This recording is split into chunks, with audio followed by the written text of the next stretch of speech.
Welcome to the 10th and last session of the Author Advantage series, a 10-part video series designed to help authors succeed, whether you're a first-time author or a New York Times bestseller. This last session is dedicated to 4 free software tools that we believe every author should at least try. You might fall in love with all of them, but we hope that you at least see the value in 1 or 2 of these because these are tools that we use and we have found tremendous help from. At Amplify Marketing Services, we've worked with over 28 publishers over the last 5 years to promote over 25,000 books in every genre, from children's books up through adult textbooks, from every price point from $5 to over $100, and in every ad platform, with a special emphasis on Amazon ads. As you can imagine, in order to effectively advertise tens of thousands of books, we need software tools to help with that. And we have found 4 that we use consistently. And the exciting thing is that all 4 of these are free and they're relatively easy to use. So in this video today, I'm going to walk through how we use each of those 4 tools. And my hope is that you'll see just how valuable the information is within these resources. But also, we hope that you will bookmark this video so that when you get into it yourself and you get tripped up with exactly where to find something that you know we covered, you can come back and rewatch this and watch that section that covers that part. And hopefully you'll be able to go right back into that software tool and do what you need to get done. I've been excited about every topic that we've covered in this series, but this one is something that I really enjoy because I'm a data nerd and I love being data driven in what we do. And these 4 tools help us be informed with publishing decisions, marketing decisions, and advertising decisions that need to be made for books. So let's dive right in with the first software tool that's free for anyone to use, and that's simply the user interface of Amazon. Let me show you what I mean. I'm sure you've noticed as a customer on Amazon that when you start to search for something, it auto-completes your search with things that it thinks you might be looking for. This started about a year and a half ago, and not only is this an improvement for the shopping experience for customers, it also helps you as an author or a book marketer to get valuable information in a simple and easy way. Let's start a book-related search. Let's say we're looking for books for 3-year-olds. Before you hit enter, it will auto-populate the top 10 variations for that search, and it's typically in descending order by the search volume. And that's an important detail to know. Having the right words in your book's title and subtitle, description, and back-end keyword fields lets Amazon know that your book is relevant for the searches that people are conducting on the site. So you want to know which searches have the highest volume that are relevant to the content of your book, and then incorporate those same words into your book title if you can. But if it doesn't flow naturally or look right, you can still put those words in the description and it will help Amazon know it's relevant. And if you can't even fit it in the description, that's what the back-end keyword fields are for. So knowing what the highest volume variation of a search is on Amazon is a valuable thing for you as an author and book marketer. So in this case, Amazon gives you a lot of valuable information that you can use to help guide your decisions, even about what you publish. If you do enough of these searches and you realize which of the variations show up higher in the 10 options for the autocomplete, you can piece that information together and try to publish a book that aligns with those higher volume searches. For instance, in this case, as you're looking at this list, let's say that you are already thinking about writing a children's picture book for 3-year-old girls. You could also know that it might make sense to make a Spanish edition of that book, or it might make sense to even make a Christmas edition of it. So that information can help you with your content strategy for your book, but it can also help you with those titles, subtitles, descriptions, and back-end keywords. So this information is valuable, but it is limited. And that's why we use the second software tool that is free and easy to use, and I want to demonstrate it to you today. This is called Helium 10. You simply go to helium10.com and you can download a free Chrome extension that, when enabled, transforms the Amazon pages. Let me show you what I mean. This is the Chrome extension. I'm going to enable it, and then we will go back to Amazon, and now we'll enter the same search, books for 3-year-olds. And here we see on the left the same suggestions that were given from Amazon, but it also gives us some search volume data. But it breaks out the options now by variations that have different words after the words you've entered, before the words you've entered, and then using its own artificial intelligence to do some smart completes. One of the things that I find really exciting about this, though, is not only does it give you those variations, it gives you the specific numbers. So if you see here, Books for 3-year-olds has an average 16,665 searches per month. But you can click on this little line graph and it brings up this super helpful graph that you can then engage with and interact with. It shows you the search volume changes over the last 30 days, but then you can go to 90 days, 1 year, and then you can hover over it and it'll show you the numbers. So in December of 2023, it had its peak over the last 12 months of being nearly 40,000 searches, which is really good information to know. If you're going to advertise and try to intercept searches for books for 3-year-olds with a book that is for a 3-year-old, you'll realize here that the search volume potential is tenfold higher in December than it is in January. If you want to see how it's changed over time, you see some really interesting information here. The peak of search volume for this phrase was in December of 2020 when there were over 725,000 searches that month for books for 3-year-olds. Now it's tapered off to where it's been as low as 1,400, 1,100 searches a month. And the reason for that is not because people have stopped searching for books for 3-year-olds. It's because this autocomplete feature that Amazon rolled out changed the way that people searched. So most of the people now who used to hit enter after typing in the phrase books for 3-year-olds, now they pause and they select one of the options below and click that instead. So it has taken that 700,000 search volume potential and splintered it out based on what people's specific interests are. And that does change the way that advertisers should promote their books. It's helpful now to be more specific than it used to be. You used to be able to just focus on books for 3-year-olds and you had plenty of volume to work with to sell your content. But now it's helpful to be more specific and narrowing down, is it for a boy or a girl? Is it for Christmas? And get more specific like that. So this information is super helpful. I love it when you can gather all of this at your fingertips. As you can see here, you don't have to log into anything and learn how to work with any complicated software. All you do is your normal search query and it gives you all of this great data. Let's do one more example. Let's do thriller books. Say that you're a fiction author in the thriller space. What kind of thriller books are people looking for the most? Well, simply thriller books are the top searches in this category with an average of just over 10,000 searches per month. Let's see how that has changed over time. 30 days. Looks like there was a peak around October 12th. When you look at the last 12 months, you see a peak at, surprisingly, December 30th, which is odd to see that after Christmas. And then in mid-May, and another peak there in October. So it'll be interesting to do some digging and see why there are peaks during those times of the year, but that will help you if you are deciding on when you should release your book. If you have a thriller book, it would be best to not release it in February when there are only 7,000 searches a month. It'd be best to choose May, October, or December, but just to make sure that that's not a glitch just from last year, let's look at this over time. Are those consistently when these searches peak on Amazon? December, March, December, April, and May. The highest search volume we see in the history of their record keeping going back to 2018 was a search volume of 30,664 back in 2023. But this information can help you with the timing of the release of your book, and it can help you with deciding which variations of book you should even consider publishing. For example, a psychological thriller book has more search volume than a mystery thriller book, quite a bit more, 7,400 searches for psychological thriller and only 1,775 for mystery thriller. Suspense and romance and medical, those are even further down in their search volume. So there are 3 ways that you can use the information that comes so easily through a search like this on Amazon. Number 1, the information that you see here might guide you to change the focus of your content to align with the higher volume searches. Number 2, it will help you know which words to put in your book's title, subtitle, description, and back-end keyword fields.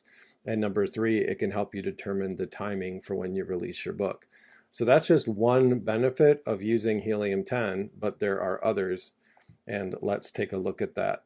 Let's just go to thriller books since we're there already, and you can see that even the search results page changes because of the Helium 10 Chrome extension, and it gives you information throughout the search results page. I'm going to try to find one that isn't an ad. All 4 of these are ads, sponsored product ads, which we talked about in the last video. Let me pick one that is there because it simply earned its right to be there by being a bestseller for thriller book searches, and that is Home Before Dark. Now that you're on a product detail page, you can see a few important details right at the top without having to scroll down to the details section. For example, if you want to know right away which categories is this doing well in within the book space, that's right up here front and center: murder thrillers and psychological thrillers. There's an estimate of how much revenue has come in from the sale of this book. There's a listing health score to talk about whether it's optimized with metadata. But what I really want to focus on is what auto-populates beneath the description, and that is this section here. Now, Helium-10 has changed a few times over the last year regarding where this shows up on the product detail page. It used to be here, and then for a few months it showed up at the very bottom of the page, making me fear that it disappeared, but it was there. You just had to scroll way down to the bottom. Now, thankfully, it's back up near the top of the page. So once again, we have a line graph, but in the last examples, we were looking at line graphs that simply showed one data point, the search volume on average per month over time. But here, we're looking at the book's details in 3 different ways. You have its sales rank, the new price, which refers to the discounted consumer price after Amazon's discount, and then the list price, which is your list price that you set as an author or as a publisher. You can select these to toggle them off. By default, they're all going to be shown, but if you only want to see one of the lines, you just select the others and they will fade away. But let's look at them all, and you'll see as you move your cursor, it shows you the information for that day on all 3 of these points. You can select just the last 24 hours, 7 days, 30 days, 90 days, 1 year, and all time. You can easily export this data as an Excel file, or if you want the image itself, you can export it as a JPEG or a PNG file. But let me explain why this matters. I'm sure you're already aware that bestseller rank is like golf, where the lower the number, the better. If your book is ranked number 1 in the book category, that means it's the number 1 best-selling book on Amazon at that time. But if it has a 100,000 rank on Amazon, that means that 99,999 other books are selling better at that time than yours is. The blue line is the one we pay the most attention to because it shows how well your book is selling compared to others. So you want to look for the dips. Instead of looking for a spike, you're looking for the reverse to see a dip. So for this book in particular, it's interesting to see it went from 8,000 way down to 1,000 within just a couple days' time. So if you were the author of this book, you would look at that data and try to figure out what happened on those days. Is this aligned with some publicity that I was involved with? Did I appear as a guest on a podcast, or did I contribute to a popular blog? Or, as we see here, was it because of a discounted price that Amazon suddenly ran? And in this case, that is a part of the story. On 11/20 of 23, the discounted price was $12.74 for an $18 book, and they dropped it to $10.83. There are thresholds of price points that make a book feel more like an impulse buy than a hard decision to make, and one of them is certainly the $10 mark. When a book goes from nearly $13 to $10, the conversion rate will be higher on it. So Amazon will often test their discounts in order to see how much of a discount is needed to sell more volume of that book. And in this case, they increased the discount, and you see it made a drastic difference. And let's go further where we see it again. They dropped the price a little bit more here on July 16th of this year. They dropped it from $10.83 to $10.28. And even that created a significant change from, from about 2,000 down to 570 in rank. Let's see the same thing happen here. Let's zoom in a little bit so we can see that better. When Amazon dropped the price of this book down to $6.85 on October 9th of 2024, just a few weeks ago, that was actually Prime Day. It might be that the publisher actually did their own promotion to get the price lower, or it could be something that Amazon did. We can't tell from our vantage point here. But lowering the price to $6.85 improved the bestseller rank from 317 down to 37. This graph in particular for this book shows us a pretty clear picture that there is an impact, that when the price goes down, the bestseller rank goes down. When the price goes up, the bestseller rank goes up. Here, when the price went back up to $10.28, the bestseller rank climbed along with it. So there's a good lesson to learn here, and it can even help you think through what is the ideal price point for your book. So this data on a product detail page, on one of your own product detail pages for one of your books, can give you valuable information that can help you understand the impact of each of your marketing efforts or your advertisements.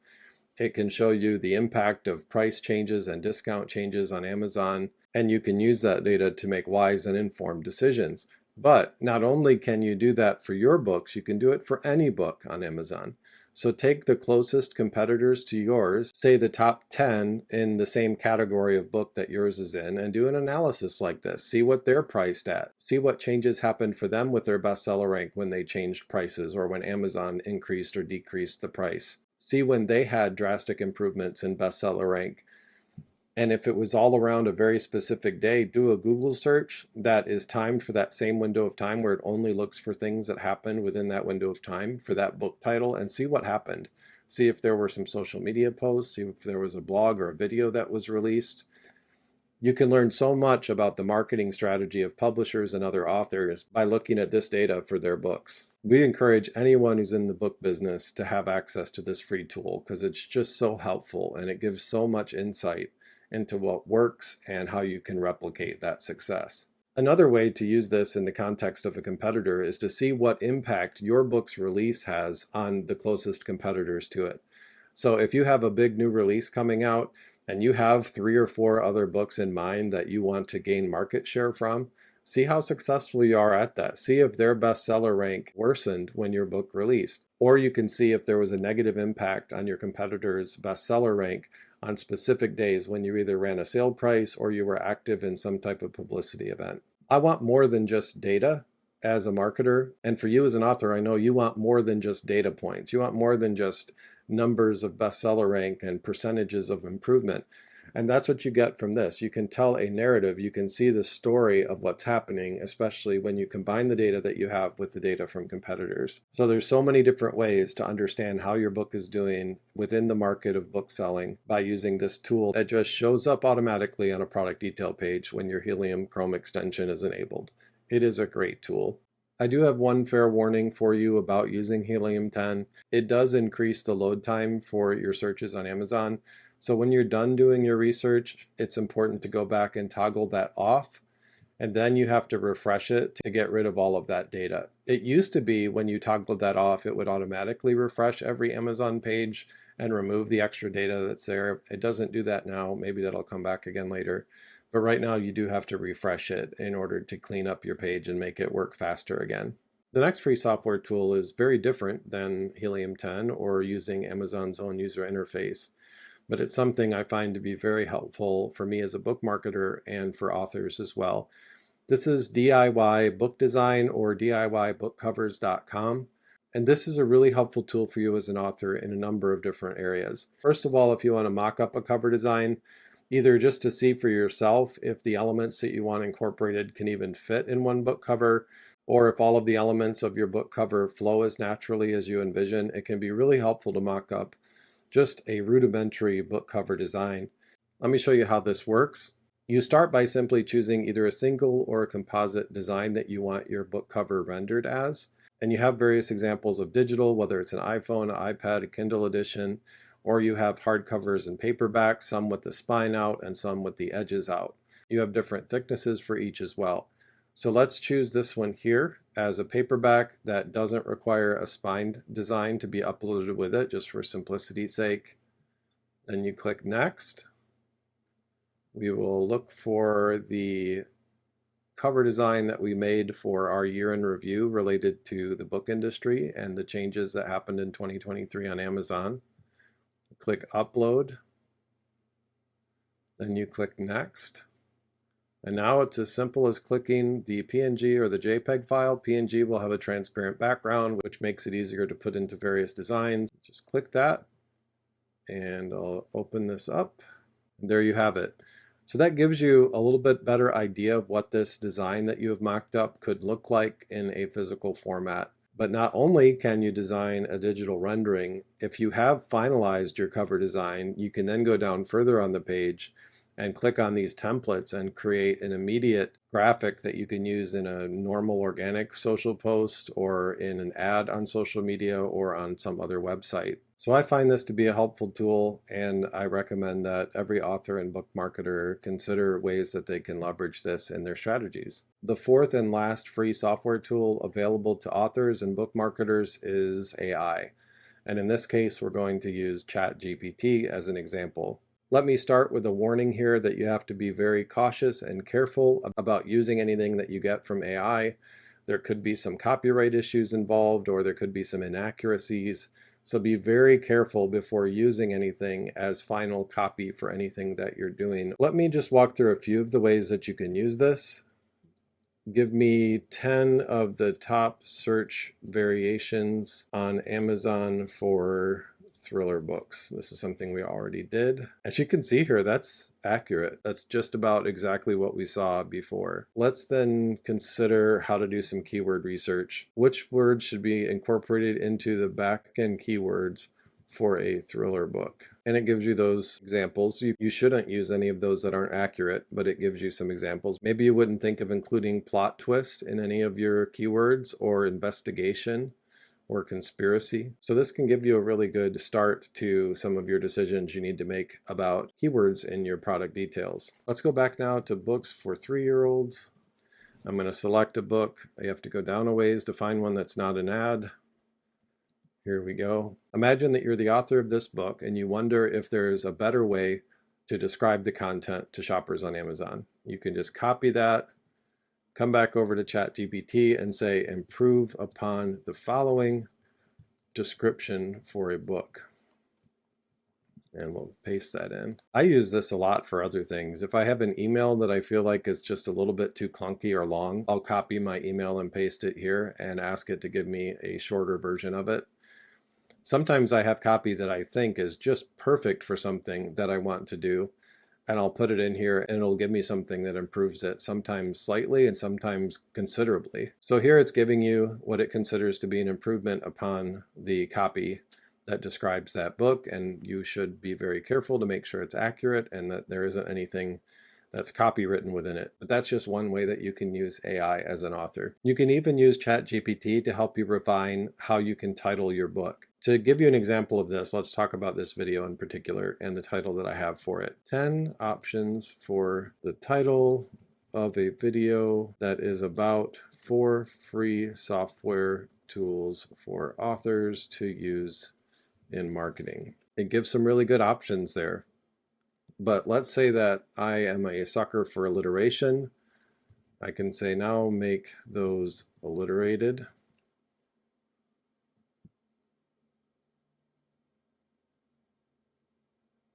Imagine using this in the same way but for your book title. Now give me options that rhyme.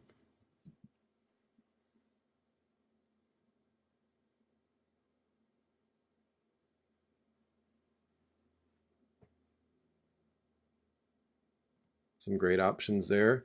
Now give me options that include play on words. Booked for success. So it's amazing the kind of things that you can get from this, whether it's some guidance on how to title your book, how to write your descriptive copy, research about what's trending for keywords or which books are doing best. There's so many ways that you can use it. And although sometimes it's inaccurate and sometimes it would steer you in the wrong direction, more often than not, you'll find some help that can at least inform the decisions you have to make. Well, that concludes session 10, and it wraps up this entire course that we've made for you as an author. It has been a lot of fun and a lot of work for us to develop this for you. I hope that you benefit from it. Please share this with any of your friends who might be authors or aspiring authors, and feel free to share it with your publisher if you work with a traditional publishing house. If you have any questions, please leave them in the comments on YouTube or in our Facebook group. And if the same questions show up often enough, we might address that with a dedicated video that answers the questions you're asking. We have a lot of other free content on our site, like infographics and articles related to book advertising, book marketing, and book publishing. Feel free to explore those at amplifymarketers.com. Thanks again for watching this video and this series. We appreciate your attention. We hope it's helpful, and we'd love to hear from you.